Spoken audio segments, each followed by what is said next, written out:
Well, we're back with Dr. Shannon from Northridge, a dentist. Dr. Shannon. Yes, Helmut.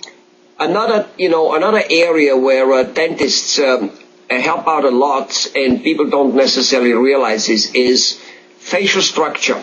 Basically, how good do we look? Now, I know we do realize that we look good with nice, beautiful white teeth in it, like Julia Robertson or Tom Cruise, having $1 million smile. That's all nice and dandy. We know all about that.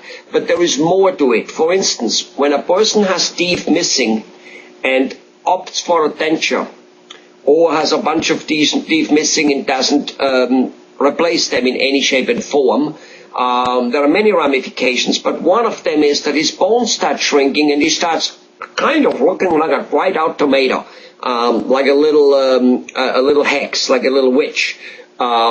Is there something to it?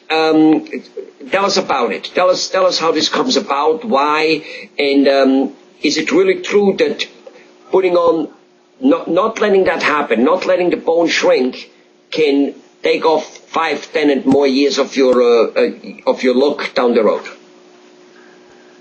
Well, yeah, you basically hit it right on the head. When you have teeth in your mouth, they stay in there because you have bone that holds them in. So as you lose your teeth, there's no reason for the bone to be there anymore. And the body is a very efficient machine, and it says, okay, there's no tooth, let's get out of here. And the bones start shrinking. And as it does, things start falling in, and as you say, you start looking like the Wicked Witch of the North there from The Wizard of Oz. So the whole idea is if you can keep your teeth in there, then you can keep the bone.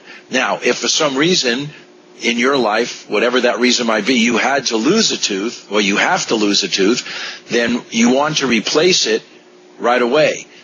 If you replace it with something like a denture that just fits over the gums and fits over the bone's still going to shrink. And that's why if you talk to your grandmother or your great uncle or something, and you talk to them and you ask them about their teeth, they have to take them out of their pocket, put them in their mouth to tell you, oh yeah, they work fine.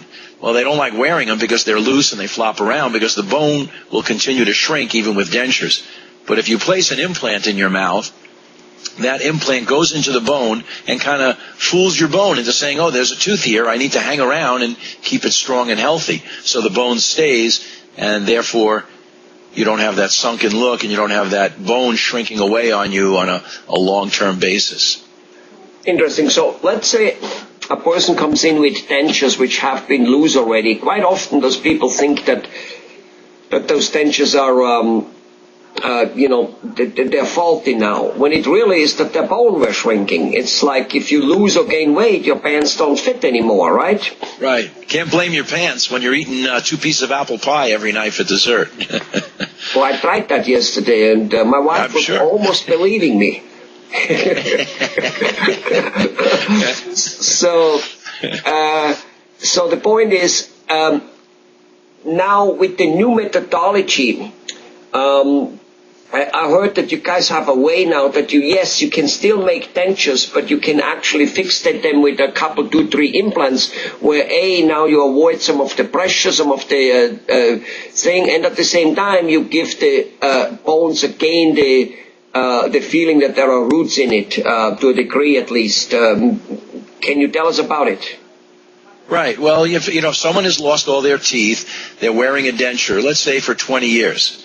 And for 20 years, they're struggling along with the teeth. Some people, of course, are happy with them. I won't say every single person is struggling with their dentures, but, their teeth are in their mouth, and they're not fitting quite right, and, they're not eating corn on the cob, and they're cutting things up before they eat it. They don't bite into the apple. They slice it with a knife, and they whittle things down to make it comfortable, and they chew it up. That person comes into the office. We talk to them about the actual denture itself. What are the drawbacks of the denture? A lot of people don't realize that if you haven't seen a denture, it has a whole piece that goes across the roof of the mouth, and that's the palate. And the palate has a lot of taste buds on it. So when you're eating and drinking things, when you wear a denture, you're missing a lot of the taste as well. Well, what we can do is by strategically placing a few implants in the mouth, we can change the shape of the denture where we actually remove the palate area on the denture, not in your mouth, but on the denture.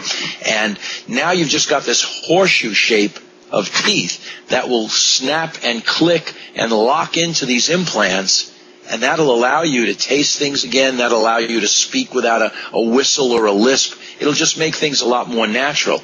And again, as you brought up, those areas where we're placing the implants, the bone now thinks there's a root in there, it's not going to shrink, and it's going to maintain that level, so it's never going to wobble, it's never going to need to be replaced, it's going to be able to last you for as long as you're able to chew.